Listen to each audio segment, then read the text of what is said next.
27 जनवरी 2011 की शाम लाहौर के पुरानी अनारकली के थाने में एक अनोखा मंजर था, जहां 2 नौजवानों के कत्ल के इल्ज़ाम में एक गैर मुल्की शख्स से तफ्तीश जारी थी। ये गैर मुल्की शख्स अमरीकी कॉन्ट्रैक्टर रेमंड डेविस था, जिसने उसी शाम 2 अफराद को गोलियां मारकर हलाक कर दिया था। किसी को मालूम नहीं था कि आने वाले चंद दिनों में दिन दहाड़े दोहरे कत्ल का ये वाक़या पाकिस्तान और अमरीका के दरमियान सिफारती बहरान का बाइस बनने वाला था।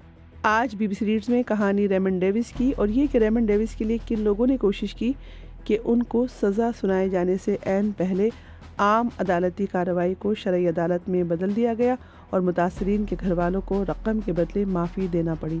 मैं हूँ खदीजा आरिफ। आप सुन रहे हैं BBC रीड्स। अमरीकी शहरी रेमंड डेविस से जब थाने में तफ्तीश के दौरान पूछा गया कि क्या वो अमरीकी सिफारत खाने के लिए काम करते हैं, तो उन्हें इस बात का बखूबी इल्म था कि यहाँ अपना असल काम और ओहदा समझा पाना उनके लिए मुश्किल होगा। कुछ घंटे कबल एक गाड़ी में मौजूद रेमंड डेविस ने मजंग के इलाके में अपनी ग्लॉक 17 ऑटोमेटिक पिस्तौल से मोटरसाइकिल पर सवार 2 लड़कों मोहम्मद फ़हीम और फैज़ान पर 10 राउंड फायर किए थे। अपनी आप बीती द कॉन्ट्रैक्टर में रेमंड डेविस लिखते हैं कि तफ्तीश के दौरान उनसे पूछा गया कि वो किसके लिए काम करते हैं, अमरीकी सफ़ीर के लिए। इस पर रेमंड डेविस ने दिल ही दिल में सोचा कि शायद उनके असल काम का जिक्र करना ठीक नहीं होगा, लिहाजा उन्होंने जवाब में सिर्फ इतना कहा, कंसल्टेंट। 27 जनवरी को अपनी गिरफ्तारी के बाद रेमंड डेविस 49 रोज़ तक पाकिस्तान में कैद रहे।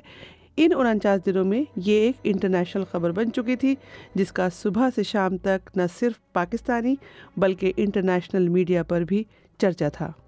रेमंड डेविस को रिहाई कैसे मिली, इसका जिक्र थोड़ी देर में, लेकिन पहले ये कि रेमंड डेविस कौन थे और उन्होंने 2 नौजवानों का कत्ल किन हालात में किया था। अपनी किताब में रेमंड डेविस ने पाकिस्तान में अपनी गिरफ्तारी, मुख्तलिफ इदारों की जानिब से तफ्तीश, मुकदमे का अहवाल और बिलाखिर रिहाई का जिक्र बड़े दिलचस्प अंदाज में किया है। उन्होंने बड़े ड्रामाई अंदाज में जेल रोड और फिरोजपुर रोड के संगम पर पेश आने वाले वाक़े की मंजरकशी की है, जिसमें उन्होंने 2 पाकिस्तानी शहरियों को गोलियां मारकर हलाक किया था। वो अपनी किताब में दावा करते हैं कि जब वो चौक में ट्रैफिक में फंसे हुए थे तो उनकी गाड़ी के आगे मोटरसाइकिल पर सवार 2 लड़कों में से एक ने पिस्तौल निकालकर उन पर तान ली थी। रेमंड डेविस इंतहाई तरबियत याफ्ता सिक्योरिटी कॉन्ट्रैक्टर थे और उन्होंने इसी तरह की सूरत हाल का मुकाबला करने की बारहा मशक़ कर रखी थी। उन्होंने फ़ौरन अपना पिस्तौल निकालकर उसके मैगज़ीन में मौजूद 17 में से 10 गोलियां गाड़ी की विंडस्क्रीन से फायर करके इन दोनों मोटरसाइकिल सवारों को हलाक कर दिया। रेमंड डेविस का कहना है कि उन्हें इन दोनों की हलाकत का ज़रा भी अफसोस नहीं है। वो अपनी किताब में लिखते हैं कि फ़ैसला मैंने नहीं बल्कि मोहम्मद फ़हीम ने पिस्तौल निकाल कर किया था। अगर कोई मुझे नुकसान पहुंचाने की कोशिश करे तो उन्हें मारकर मेरा ज़मीर साफ़ रहेगा, क्योंकि मेरा अव्वलीन मकसद अपने ख़ानदान के पास वापस जाना है। रेमंड डेविस को उसी दिन गिरफ्तार करके उनके खिलाफ दफ़ा 302 के तहत मुकदमा दर्ज कर लिया गया था। उसी वक्त लाहौर में अमेरिकन काउंसलेट से एक गाड़ी उन्हें छुड़वाने के लिए आई तो उसने सड़क के गलत तरफ गाड़ी चलाते हुए एक मोटरसाइकिल सवार को टक्कर मार दी और यूं इस वाक़े में हलाकतों की तादाद 3 हो गई थी। रेमंड डेविस लिखते हैं कि उन्हें गिरफ्तार करके पहले एक फ़ौजी छावनी और बाद में कोट लखपत जेल मुंतकिल कर दिया गया। जब अमरीकी सिफारत खाने को पता चला तो उन्होंने डेविस को रिहाई दिलवाने की सरतोड़ कोशिशें शुरू कर दी। रेमंड डेविस को इब्तदाई तौर पर लाहौर की एक मकामी अदालत में पेश किए जाने के बाद लाहौर पुलिस ट्रेनिंग कॉलेज मुंतकिल कर दिया गया।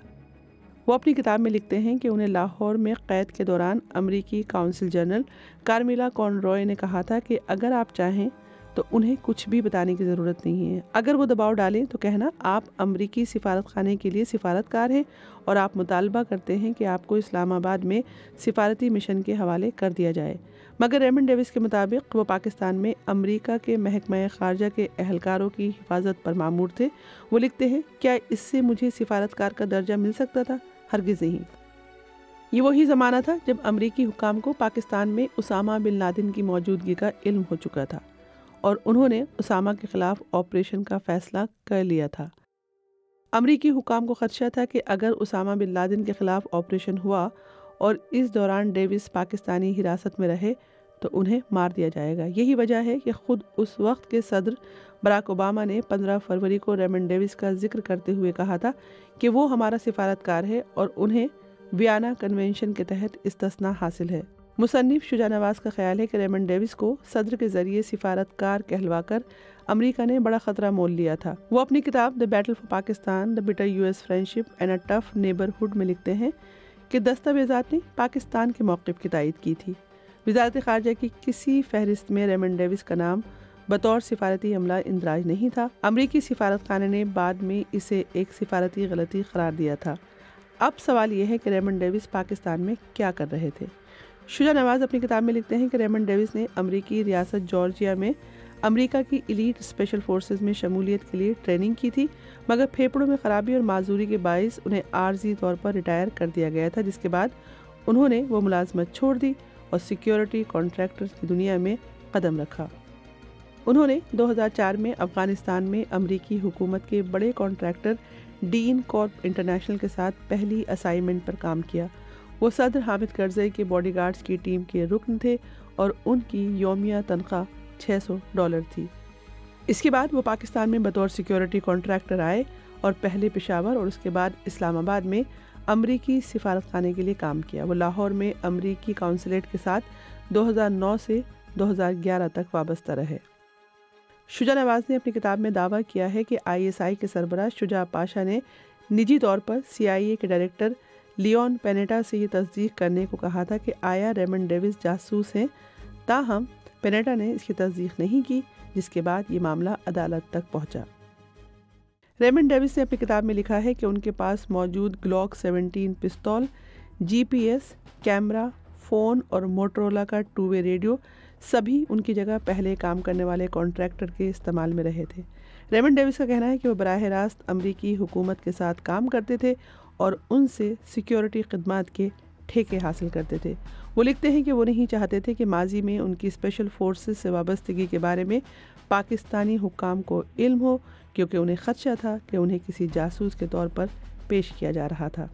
سن 2017 کے دوران نیو یارک ٹائمز کو دیے گئے ایک انٹرویو میں ریمنڈ ڈیوس نے CIA کے لیے کام کرنے سے متعلق سوال پر کہا تھا کہ ان کا کام سفارت خانے میں ہر کسی کو ضرورت کے تحت تحفظ فراہم کرنا تھا۔ اب بات مقدمے کے آخری دن کی، جس کو خود ریمنڈ ڈیوس نے ایک ڈرامائی دن کہا ہے۔ جس دن لاہور کی کوٹ لکھپت جیل میں قائم کردہ خصوصی سیشن کورٹ میں ریمنڈ ڈیوس پر قتل کی فرد جرم عائد ہونا تھی، ڈیوس لکھتے ہیں کہ انہیں اس رات نیند نہیں آئی۔ عدالت میں اس دن معمول سے زیادہ بھیڑ تھی اور ڈیوس کو اسٹیل کے ایک پنجرے میں بند کر کے جج کے سامنے پیش کیا گیا تھا۔ وہ کہتے ہیں کہ انہیں نہیں معلوم تھا کہ اس پنجرے کا مقصد ان کو لوگوں سے بچانا تھا یا پھر لوگوں کو ان سے محفوظ رکھنا تھا۔ اس دوران وہاں موجود لوگوں کے رویے سے انہیں لگا جیسے وہ سبھی لوگ جج کی جانب سے ان کے قصوروار ہونے کا فیصلہ سنائے جانے کے منتظر ہے۔ ریمنڈ ڈیوس کہتے ہیں کہ ایسی صورتحال تھی جیسے اس کے بعد وہ مجھے گھسیٹ کر کسی قریبی درخت سے لٹکا کر پھانسی دے دیں گے۔ عدالتی کارروائی چونکہ اردو میں ہو رہی تھی اس لیے ڈیوس کو کچھ خاص پتہ نہیں چلا، لیکن درمیان میں وہاں موجود لوگوں کے رد عمل سے پتہ چلا کہ کوئی بڑی بات ہو گئی ہے۔ ڈیوس کے ایک امریکی ساتھی پال وکیلوں کا حصار توڑ کر پنجرے کے قریب آئے اور کہا کہ جج نے عدالت کو شرعی عدالت میں تبدیل کر دیا ہے۔ شجاع نواز لکھتے ہیں کہ امریکہ میں پاکستانی سفیر حسین حقانی نے ایک انٹرویو کے دوران انہیں بتایا تھا کہ انہوں نے دیت کے ذریعے اس معاملے کو سلجھانے کا مشورہ دیا تھا۔ ادھر ڈیوس کی کتاب میں دعویٰ کیا گیا ہے کہ عدالتی کارروائی کے دوران ان لواحقین کو عدالت کے باہر گن پوائنٹ پر رکھا گیا اور انہیں کہا گیا کہ وہ میڈیا کے سامنے زبان نہ کھولیں۔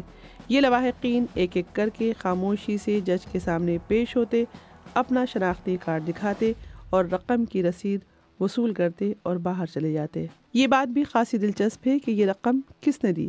اس وقت کی امریکی وزیر خارجہ ہلیری کلنٹن نے اس بات سے صاف انکار کیا تھا کہ یہ خون بہا امریکہ نے ادا کیا ہے۔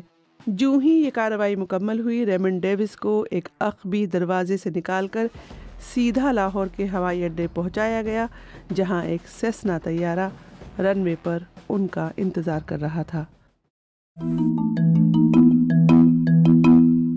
BBC ریڈز ریڈز کے ذریعے ہماری یہی کوشش ہے کہ BBC اردو کی ویب سائٹ کی وہ سٹوریز جن میں آڈینس کی دلچسپی زیادہ نظر آتی ہے انہیں اور بھی زیادہ لوگوں تک کیوں نہ پہنچایا جائے۔ تو ہم پڑھیں اور آپ سنیے اور اپنے دوستوں اور ساتھیوں کو بھی سنائیے۔